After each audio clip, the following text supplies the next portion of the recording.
So you're going to talk about high-dimensional change-point estimation by sparse projection. Yeah. Please.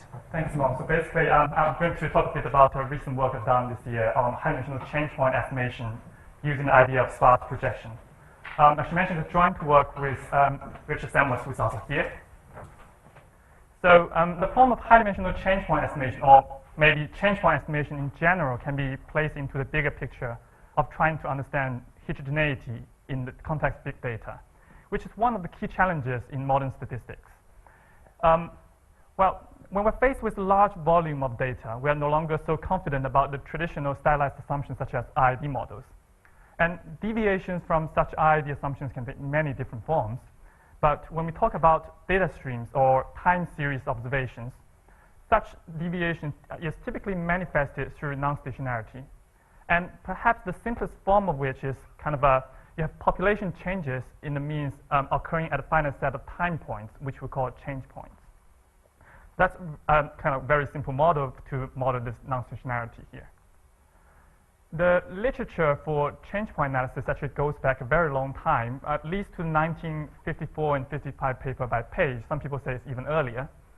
There has been a revival of interest in this kind of area of research for change point analysis recently, primarily due to the abundance of streaming data nowadays, kind of due to the wide availability of personalized medical devices and sensor technologies.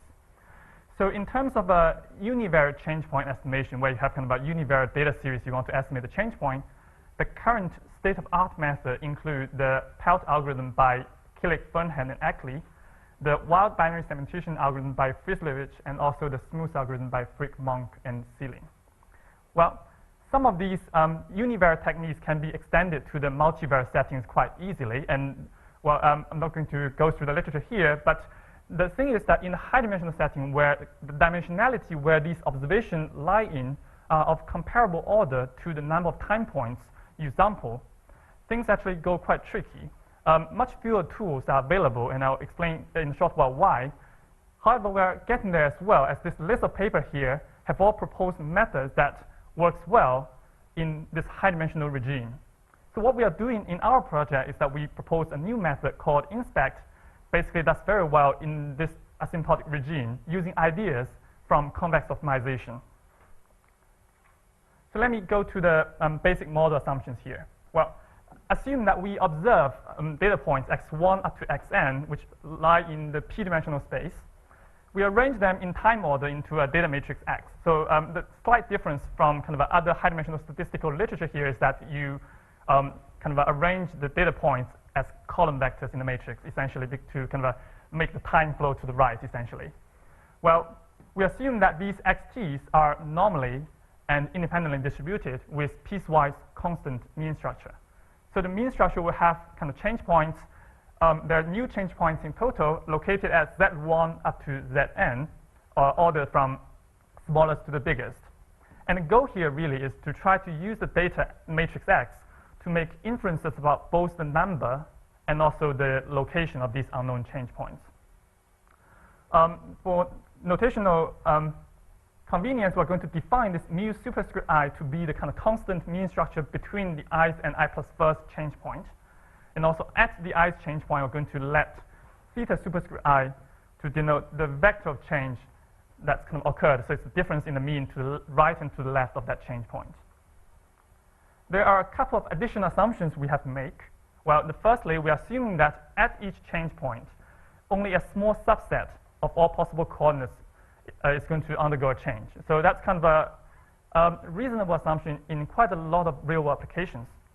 For instance, let's imagine there's a neuroscientist looking at an fMRI data set. This data set, viewed as a time series, kind of high-dimensional time series data, is probably only going to change in a small number of the voxels at any particular time. And also maybe for a computer security expert, the malicious attack on the internet may be signaled by changing the traffic pattern of only a very small fraction of all computers in the network. So that's the sparsity assumption here. I'll get back to this more later on. And also we have this parameter var theta here that denotes the minimal signal strength at each change point. So we're kind of saying that we only count something as a change point if the kind of the minimal L2 norm of the vector of change is above this threshold here. And this parameter tau here is going to characterize the the spacing between consecutive change points, kind of the minimal stationary run length that we have. And finally, I'm going to collect all these kind of many various parameters into this class curly P to be the set of distributions satisfying all the above assumptions. And later on, I'm going to characterize the rate of convergence of the proposed method in terms of all these parameters here. So that's the model assumptions. Is there any questions so far? Good. So let's first look at a problem of kind of a very simple problem trying to estimate one single change point. In other words, we know that there's exactly one change point in the data set, and then we want to locate where it is. In terms of the notation we have defined, the number of change point nu is 1. We know that, so basically for simplicity, we're going to write z instead of z1 and theta instead of theta1 here. And the parameter tau, which kind of characterizes the spacing between consecutive change points, is going to be equal to the minimum of z over n and n minus z over n in this case. Our data matrix X can be decomposed into the mean part and the noise part quite easily here. The noise matrix W will have independent normal entries, and the mean matrix mu will have the signal structure. But you can see here that the signal structure is actually scattered across a couple of different coordinates. That's kind of the assumption here. We have changes in a small number, but not just one of the coordinates. One way to aggregate the signal is to actually project the data matrix X along a certain direction. So you can see that kind of if we project along direction A, then the observation at xt is going to follow this normal distribution here. So it's not difficult to imagine that the best possible direction that we can project to maximize the signal-to-noise ratio after projection is going to be parallel to the vector of change. So if somehow we can estimate this kind of unknown direction of change, this direction v here, which is the normalized version of the vector of change theta, if somehow we can estimate this v or theta well, we're in good shape. This line of text is actually what people are using in a lot of the multivariate change point literature. What's different here is that in the high-dimensional setting where the number of observation n and the sample size, number of observation n and the dimensionality of these observation p are similar in size, it becomes extremely difficult to estimate this v or theta well. It can be shown using, standard theory from random matrix theory that if, let's say, n and p are going to infinity at the same rate, then it becomes impossible to consistently estimate this projection direction v without any additional assumptions. And that's where this sparsity assumption on the coordinates of change will kick in here. So we have this sparsity structure. Somehow we have to exploit this to kind of say that this is really intrinsically a low-dimensional problem, even though we have high-dimensional noise. One idea that we had at the very beginning is to kind of try to view columns of X, which are the kind of observations of X, as coming from a two-component mixture. So this is the kind of one change point case, where we have the same distribution before and same distribution after the change point, and then we can view this as a two-component mixture.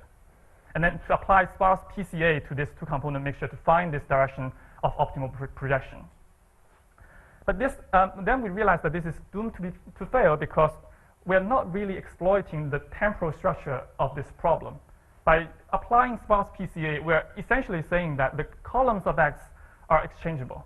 But really, there are temporal information imbued in ordering of these observations Xi's. So, and then we tried this kind of numerically and performs quite poorly as well. So in the end, we realized the trick here is to first perform a temporal aggregation of the data to kind of first try to extract the temporal information before exploiting the sparsity spatial structure in the data set. And the temporal aggregation that we're doing here is the standard, the well-known Q-sum transformation in the time series literature.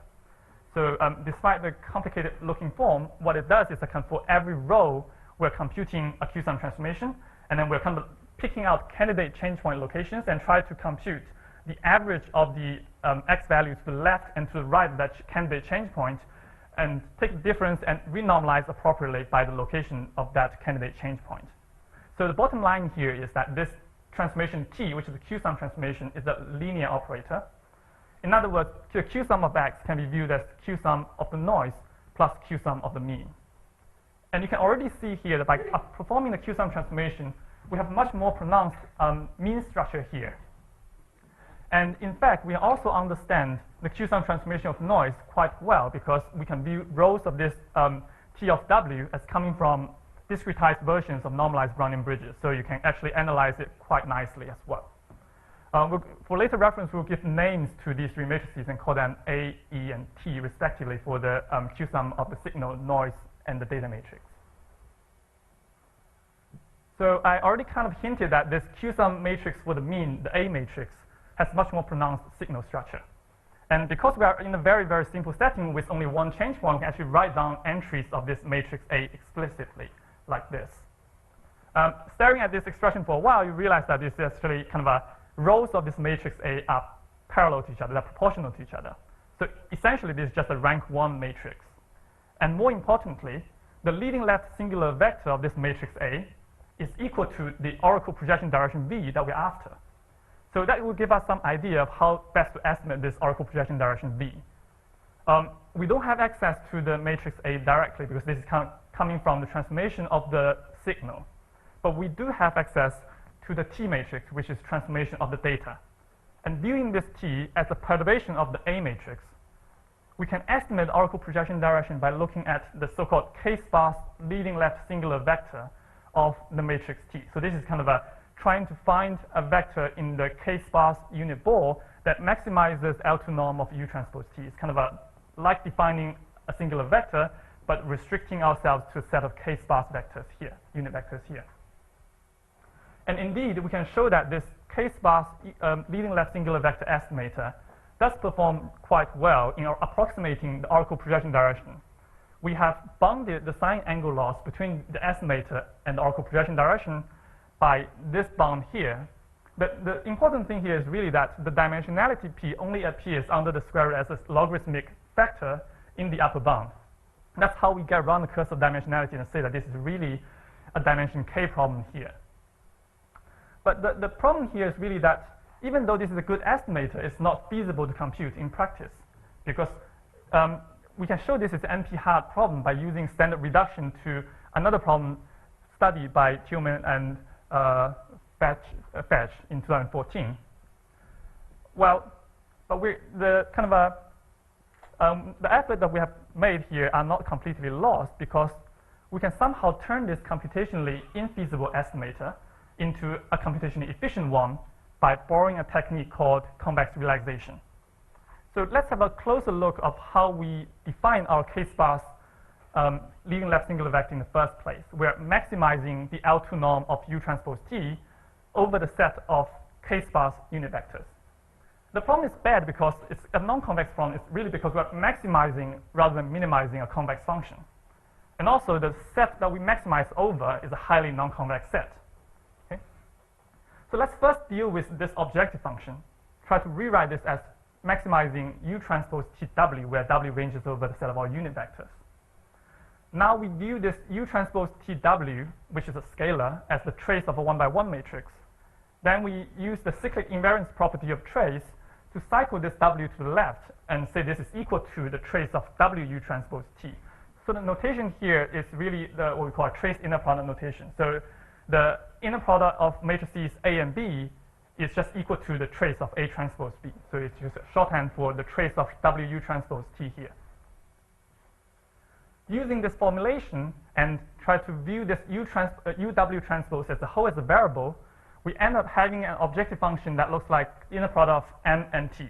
So at least the objective function is now linear in the variable M.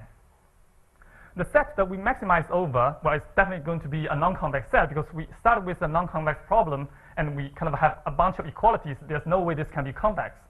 But we have kind of exactly captured where the non-convexity is because we now can write the set of curly M as a set of matrices with nuclear norm 1, rank 1, and there are less than or equal to k number of non-zero rows in the matrix.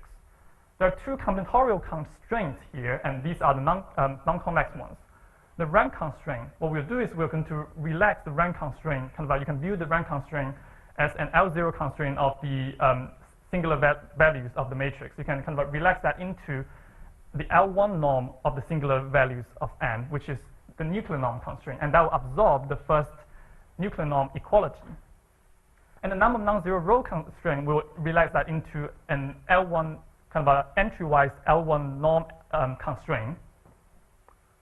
But this is not exactly the form that we're studying, because it turns out to be easier to work with an L1 penalty rather than an L1 constraint. And this is kind of a very familiar phenomenon. For example, in the situation of sparse linear regression, people typically tend to prefer to work with the penalized version rather than the constrained version. And it's the same story here, because it makes our life easier to analyze this final form of optimization. So we work with this form where we maximize the trace inner product of n and t, penalized by the L1 norm, the entry-wise L1 norm of n. And the set that we maximize over is a convex set now. This is essentially the nuclear norm unit ball of the matrices. So this optimization problem is convex. It can be solved using, for example, the idea of alternating direction methods of multipliers. Well, what we do is we treat these two different instances of the appearance of m as two different variables, y and z, and then kind of impose the additional constraint that y must be equal to z.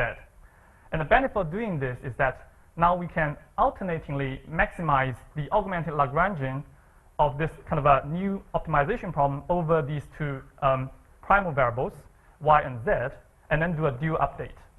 So the complete algorithm for the ABMN algorithm is here. In the two primal steps, we first project onto the set curly S1, and then do a soft thresholding operation. What happens is that as the number of iterations go to infinity, the two primal variables will actually converge towards each other and towards the final optimizer, n hat. The set curly S1 that we use as our optimization set can be viewed as the tightest convex realization of the original non-convex problem. So usually the story is that the tighter the convex realization, the better the statistical performance of your estimator. But sometimes we want to trade off statistical efficiency for computational efficiency. And that's why we also introduce this new set, curly S2 here. So this curly S2 is defined in terms of the Frobenius norm of the matrices. So this is the kind of a Frobenius norm unit ball of the matrices, which is also the kind of entry-wise L2 norm. It's going to be slightly larger than original nuclear norm ball. But the benefit of using this slightly larger set of convex realization is that it allows us to, well, compute the maximizer of the optimization problem over this larger set much more quickly than the original iterative algorithm. We can actually find a closed form expression for the optimizer using a single soft thresholding operation. Okay? So using either the set curly S1 or the set curly S2, we get an optimization problem and we can solve the optimizer n hat. Now suppose we want to find the oracle projection direction. The only thing we need to do is to get from the matrix n hat to a vector of projection, and that we will take to be the leading left singular vector of the optimizer n hat. We can show that using either of the two convex realization sets, and under very mild conditions, by choosing the regularization parameter to be sigma squared root of log p log n, the sine angle loss is bounded by lambda squared root of k divided by tau var theta squared root of n. So it's essentially saying it's a low-dimensional problem of dimension k here. And as the number of kind of observations gets large, in comparison to k, tau, and theta, we know that our projection estimator v hat is going to get close to the oracle projection direction.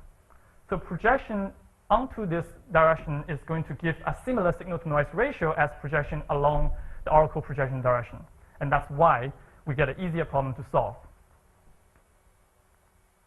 Well, the key idea of this proposition, well, I'm not going to go through the proof of this proposition, but the key idea is really kind of a Davis-Cahan type of perturbation result. But instead of for eigenvectors, we're working with singular vectors here. The idea is basically that V that we are interested in is the leading left singular vector of the matrix T, and of matrix A, and this kind of a V hat that we get is the leading left singular vector of n hat, which is an proxy for the matrix T. And then we can kind of manipulate around using the Davis-Cahan perturbation result to get a bound on the difference between the VU transpose and n hat. And from there, we say that the leading left singular vector of this guy and leading left singular vector of this guy must be close to each other. So the proposition that you see earlier works for both S1 and S2. But I've already said that S2 is the largest set. So by right, this should give a kind of a looser statistical performance compared to the tighter set S1. The theorem, the proposition is not really capturing that due to proof techniques. So what we've done is that we have tried numerically to compare the performance of the two different relaxation sets and see how much improvement we're really getting by using the tighter entry-wise L1 norm set. Well, you can see here it's really not a lot. So these numbers are measuring the average degrees between the estimated projection direction and oracle projection direction over 100 repetitions. The S1 set is indeed doing better than S2 set, but it's not by a lot. And considering that we are offering huge computational savings by using the set curly S2, it's reasonable to say that in most practical situations, we'll prefer the curly S2 set as our convex relaxation set.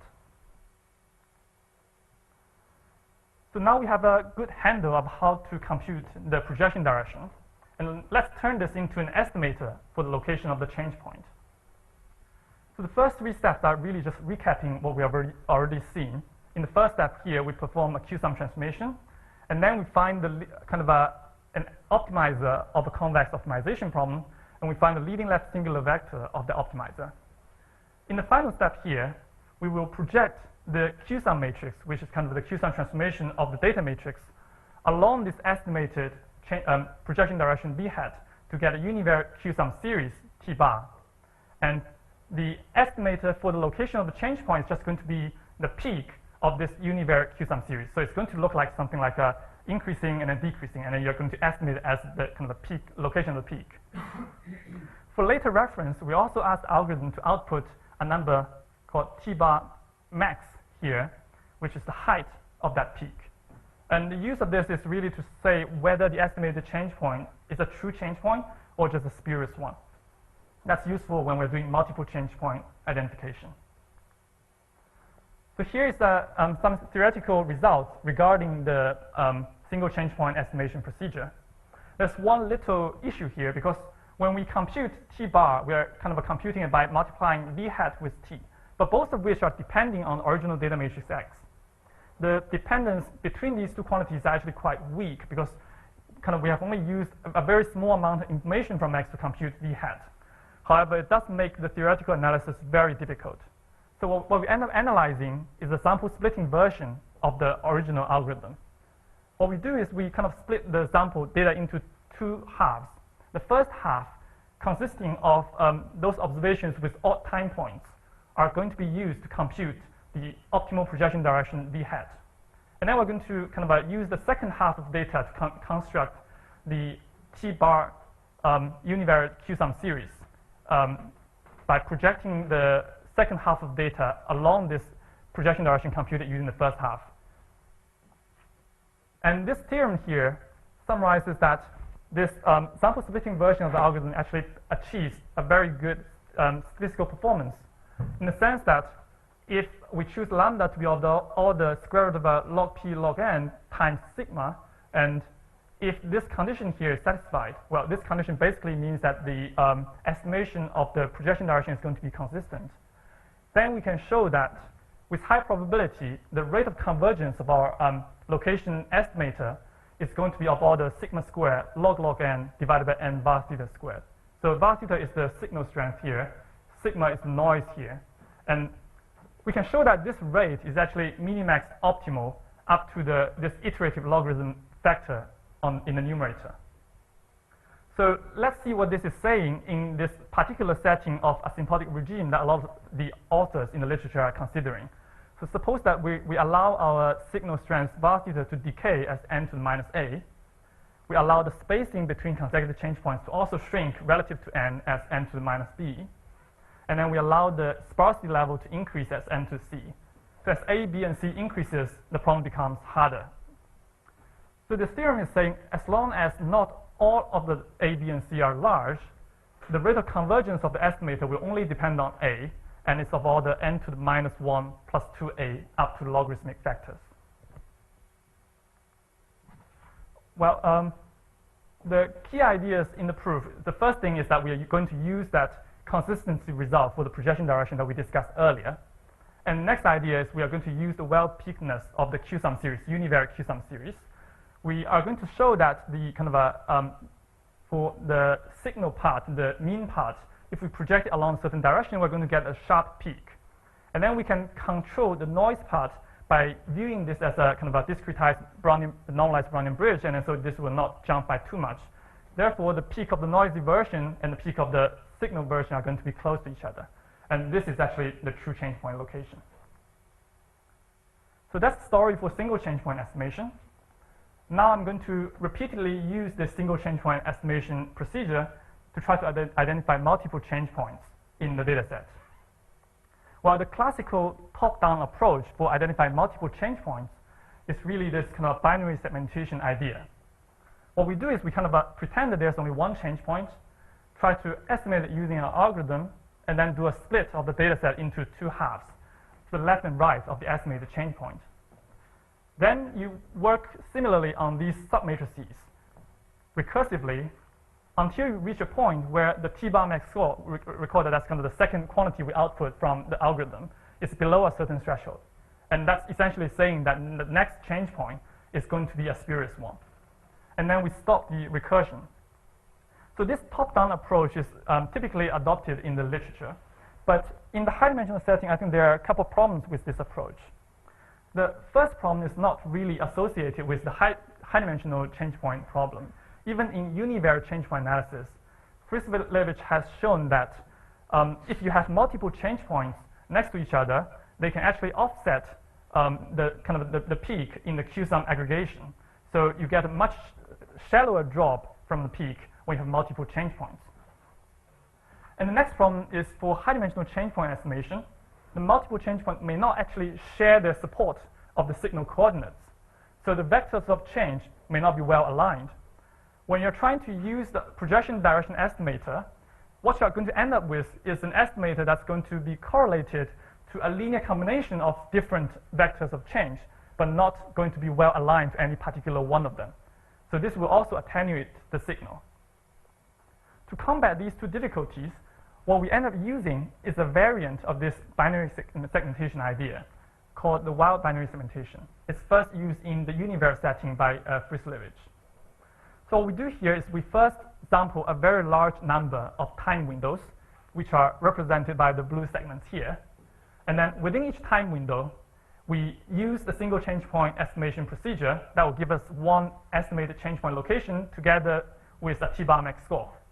And then we're going to choose the window that gives us the largest t-bar max score and use the associated candidate change point location, we'll call that the best candidate, as our first split point. And then in this case, the black segment is going to give the largest t-bar max score, and then we split along this dotted line here, which is the estimated change point location within that time window. Then we do a similar split as in the binary segmentation, and then we only use those time windows restricted to the left and to the right of these submatrices and repeat the procedure.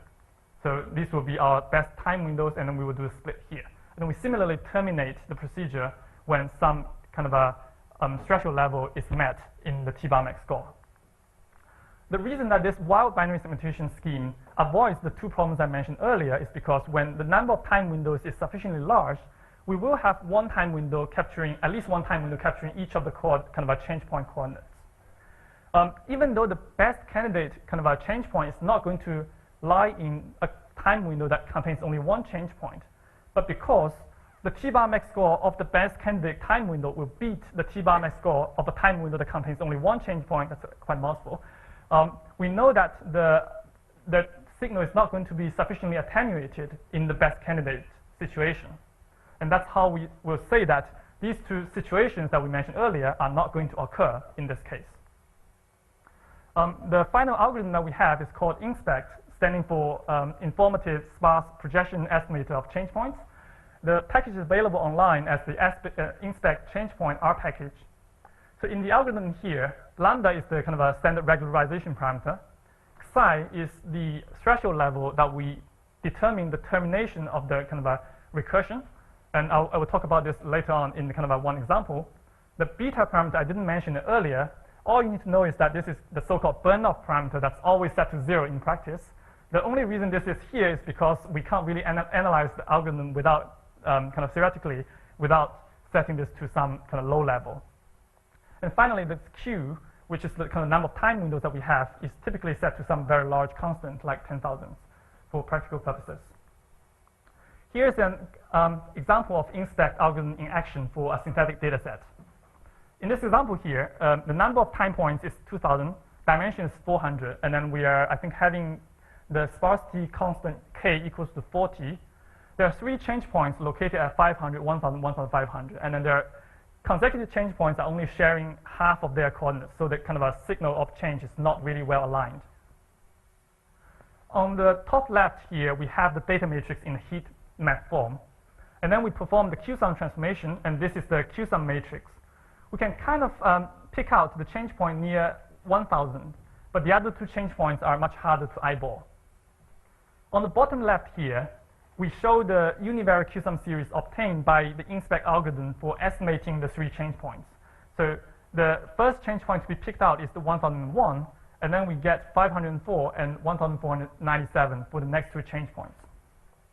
The recursion stops here, but what happens is that if we remove the termination criterion in the original algorithm and ask the algorithm to run until completion, this will output many more candidate change point locations than there really are. And then we can plot the location of the estimated change point against their t-bar max score.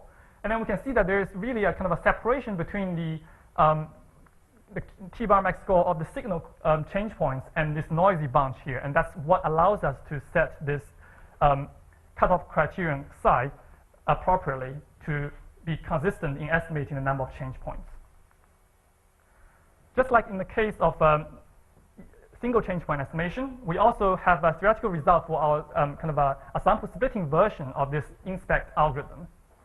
What it says is that we are going to get a rate of convergence of order lambda square divided by n var theta square tau to the 5th, where we choose lambda to be some logarithmic number times the signal, kind of the noise sigma here.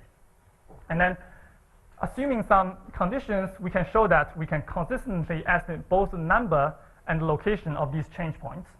And the rate of convergence for the location of estimation is going to be a constant times rho here.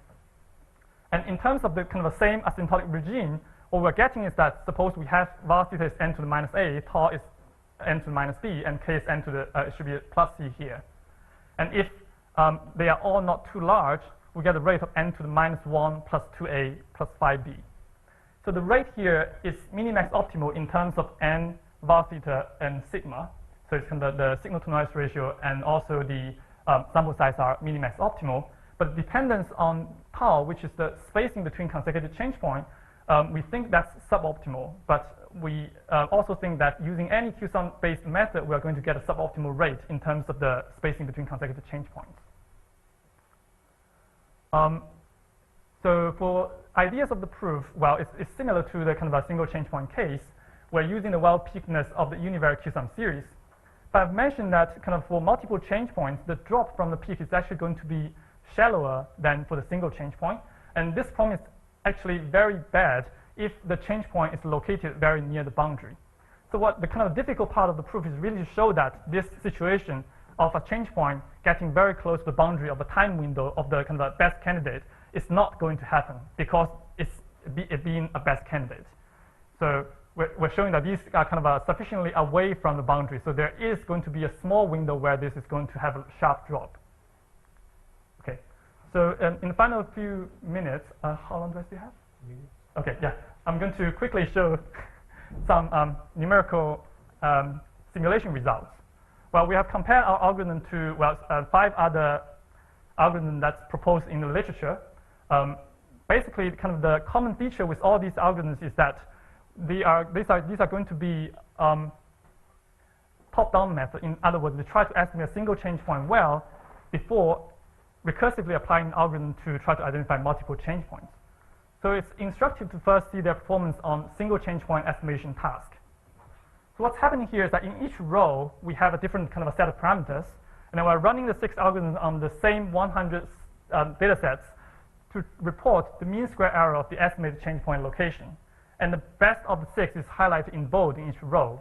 And you can see that inspect is doing very well across the board.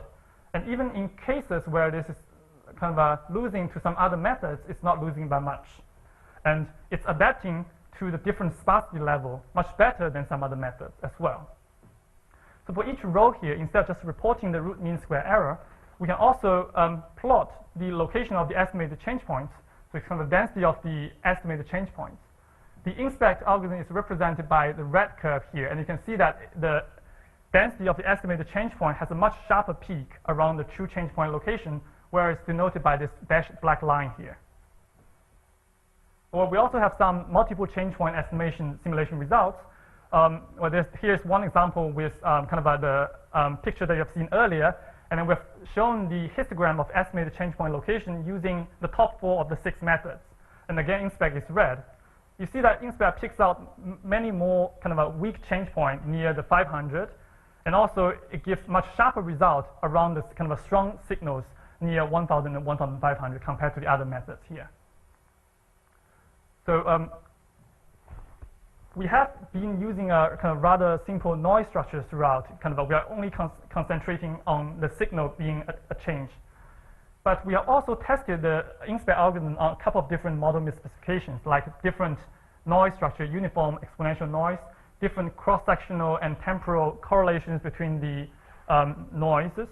And you still see that inspect is performing well compared to the other methods. So due to time constraint, I'm not going to go into the extensions. So basically what we have done is that we have looked at we have seen that vanilla inspect algorithm is doing well in the correlated structure.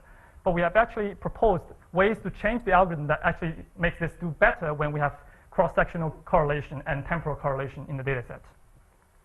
So to summarize, we have proposed a new method called inspect for high-dimensional change point estimation. And the core of the algorithm is the convex realization idea to find a projection direction. And after that, we combine it with the Q-sum method and the wild binary segmentation to get multiple change points. We have the R package available, and more details of the proofs can be found in our paper. Thank you.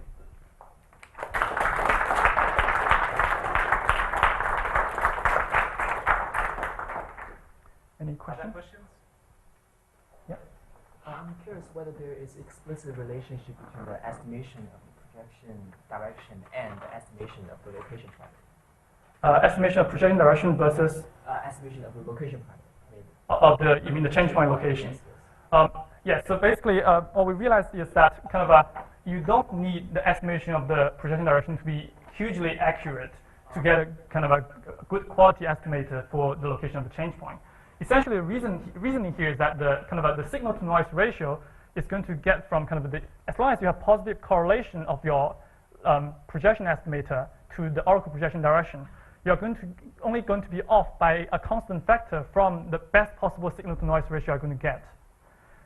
That's why we're saying that it's not really worthwhile using the S1 realization, because you can see that the difference in the angles are really quite small. And even if you multiply that difference by maybe 2 or 5, you're still going to get very similar estimator for the location of the change point, because the signal to noise ratio are not going to change hugely. It's a cosine relationship essentially.